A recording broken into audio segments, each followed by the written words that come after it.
Procédé, production, innovation, durabilité. Vous l'aurez compris, cette dominante est axée sur la transformation des aliments dans un contexte de crise environnementale. Alors, vous allez me dire que c'est très intéressant, mais qu'est-ce que cela signifie concrètement? Eh bien, je vous rassure, je vais tout vous expliquer. En procédé, nous allons surtout étudier les procédés de fabrication alimentaire, le séchage, la filtration, l'atomisation, la lyophilisation et l'alcoolisation. Oups, non. Ça, c'est le jeudi soir. Beaucoup de notions déjà acquises. Mais pas de panique, ce n'est pas parce que j'ai des lunettes qu'il y a plein de choses à calculer.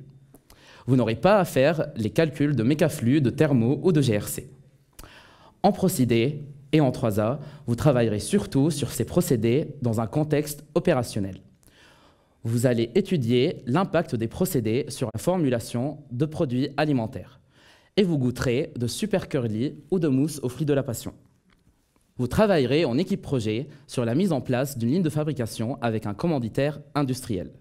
Vous assisterez également à des interventions de professionnels qui vous présenteront leur secteur d'activité, leurs pratiques industrielles et encore leurs techniques de management d'une structure industrielle.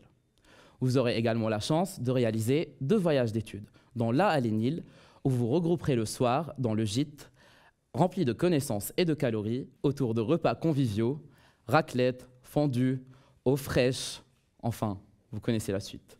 En procédé, vous allez surtout travailler sur des thématiques d'actualité en alliant innovation et durabilité. Vous assisterez à des salons internationaux, vous découvrirez des lignes de production.